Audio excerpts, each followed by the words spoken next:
அருமையானவர்களே, 72 ஆண்டவரே, எளியவர்களாகி எங்களுக்கு இறங்குவீராக. உம்மை விட்டால் வழி இல்லை கர்த்தாவே. உம்முடைய நேச கருத்தை நீட்டுங்க கர்த்தாவே. உம்முடைய காருண்ய கருத்தை நீட்டுங்க கர்த்தாவே. நாங்கள் மிகவும் பலவீனர்கள் கர்த்தாவே. உம்முடைய வசனத்தை அறியோம் கர்த்தாவே. உம்முடைய பரிசுத்தத்தை நாங்கள் அறியோம் கர்த்தாவே. ஆண்டவரே கர்த்தாவே, எங்களை தண்டியாதிருப்பீராக, எங்களை கைவிடாதிருப்பீராக. ஆண்டவரே கர்த்தாவே, நீர் விரும்புகிற பரிசுத்தத்தை எங்களுக்குள்ளாக கொண்டு வருவீராக. நீர் விரும்புகிற நன்மையை எங்களுக்குள்ளாக கொண்டு வருவீராக. இரட்சகர் இயேசு மூலம் வேண்டுகிறேன் நல்ல பிதாவே. ஆமேன் ஆமேன். கர்த்தருக்குள் பிரியமானவர்களே, 72 12 13 கூப்பிடுகிற எளியவனையும் உதவியிட்ட சிறுமையானவனையும் அவர் விடுவிப்பார். பலவீனனுக்கும் எளியவனுக்கும் அவர் இறங்கி எளியவர்களின் ஆத்துமாக்களை ரட்சிப்பார்.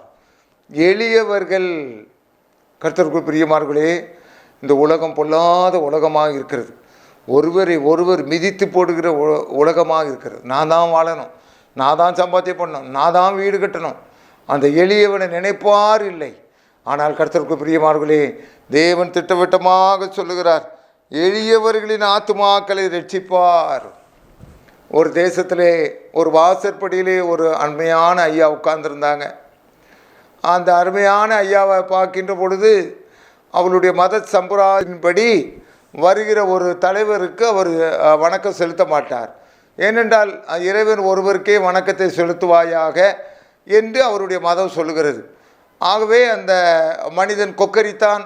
இந்த எளியவன் இவன் என்ன வாசலில் உட்கார்ந்துருக்கவன் தானே, இவனை ஒரு வழி பண்ணிட்டா என்ன, இவன் பெரிய ஆளா, நம்ம ராஜாவுக்கு அடுத்த ஸ்தானத்தில் இருக்கான். அவன் நினச்சான், ஐயா, ஆனால் ஒரு விஷயம் ஐயா, உன்னை படைத்தவன் ஒருவன் இருக்கிறான் ஐயா, அவனுக்கு நாம் அனைவரும் கீழானவர்கள் ஐயா. பணக்காரனும் கீழானவர், எளியவனும் கீழானவர், ஏழையும் கீழானவர், அதிகாரம் உள்ளவனும் கீழானவர். எல்லாருக்கும் தலைவர் ஒருவர் இயேசு கிறிஸ்து இருக்கிறார் ஐயா. அவர் தான் ஐயா நியாயாதிபதி. இந்த எளியவனை ஒழித்து போடலான்னு அவர் சட்டம் கொண்டு வந்தார் ஐயா.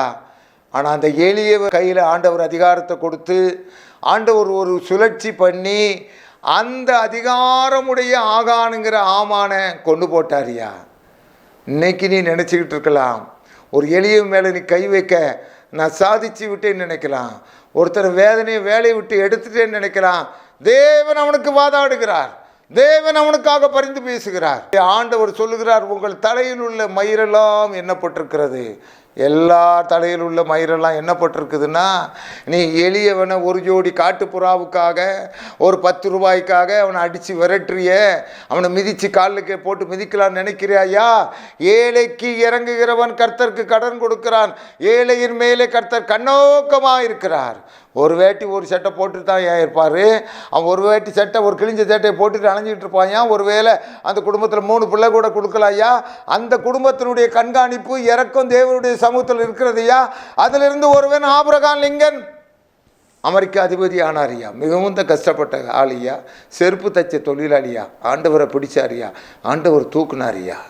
இன்றைக்கு ஆண்டவர் என்ன சொல்லுகிறார் என்றார், கூப்பிடுகிற எளியவனையும் உதவித்த சிறுமியானவனையும் அவர் விடுவிப்பார்.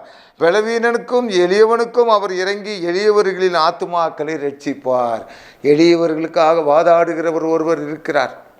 வாயில் அவர் வாயில்லாத பூச்சி நினைக்கிறேன், அவனுக்கு வாதாடுகிறவர் ஒருவர் இருக்கிறார். அவர் தான் கர்த்தராகிய இயேசு கிறிஸ்து. மத்திய 20ஆம் அதிகாரத்தில் எங்கள் 2 பேர் கடந்து கத்திட்டே கிடந்தாங்க, ஆண்டவரே எங்களுக்கு இறங்குங்க இறங்குங்க, பப்ளிக்கெல்லாம் சத்தப்படே வாயம் போடுறா அப்படின்னாங்க.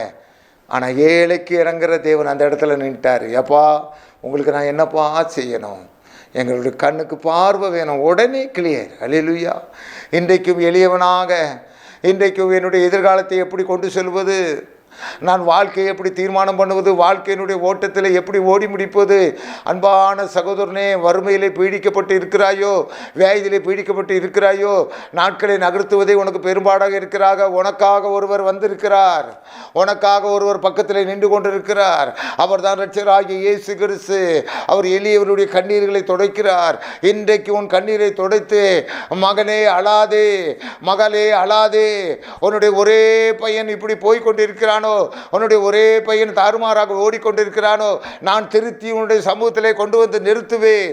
நான் அவனுக்கு வேண்டிய ஞானத்தை கொடுப்பேன். அவனை பிளவனாக மாற்றுவேன். அவனை பணக்காரனாக மாற்றுவேன். அவனுடைய குடும்பத்தில் உதாசீனப்படுத்தப்பட்டு கொண்டு இருக்கிறாயோ, தேவன் ஒருவர் நான் இருக்கிறேன். கலங்கி பொங்குகிற மதுபானம் என்னிடத்தில் இருக்கிறது. நான் எப்படி வேண்டுனாலும் திருப்பலாம், எப்படி வேண்டுனாலும் செய்யலாம். இதோ உனக்கு விரோதமாக எழும்பி இருக்கிற அநேக பேரை நான் அறிந்து கொண்டிருக்கிறேன். உன்னை விடுவிக்கும்படியாக, உன்னை தப்புவிக்கும்படியாக, உன்னை தூக்கி நிறுத்தும்படியாக உன் தேவனாய் இருக்கிற கர்த்தராகிய இயேசு கிறிஸ்து நான் பட்சபாதமற்றவராக இருக்கிறேன். நிச்சயமாக உனக்கு ஆதரவு உண்டு, நிச்சயமாக உனக்கு வாழ்வு உண்டு, நிச்சயமாக உனக்கு ஆசீர்வாதம் உண்டு. நீ தொடர்ந்து என்னை பற்றி பிடித்துக்கொள் என்று தேவன் சொல்லுகிறார். ஜெபம் செய்வோம். ஆண்டவரே கர்த்தாவே, எளியவர்களை கைவிடாத தகப்பனே, ஏழைகளுக்கு இறங்குகிற தகப்பனே, இந்த ஏழைக்கு இறங்குங்க கர்த்தாவே. ஆண்டவரே கர்த்தாவே, அதிகாரத்தின் நிமித்தமாக நொறுக்கப்பட்டு திரிகிற கர்த்தாவே, யாரும் இல்லையே என்னுடைய ஆண்டவரே கர்த்தாவே, என்னுடைய நியாயத்துக்கு யாரும் இல்லையே என்று அலைந்து கொண்டிருக்கிற இந்த அன்பான சகோதரனுக்கு உதவி செய்வீராக. நியாயத்தை வெளியே கொண்டு வருவீராக தகப்பனே. பண சாம்ராஜ்யத்தை அழித்து முடிப்பீராக கர்த்தாவே. ஆண்டவரே, நீர் பக்கபலமாக இருப்பீராக, வழி நடத்துவீராக, காத்துக்கொள்வீராக. இயேசு மூலம் வேண்டுகிறேன் நல்ல பிதாவே. ஆமேன், ஆமேன்.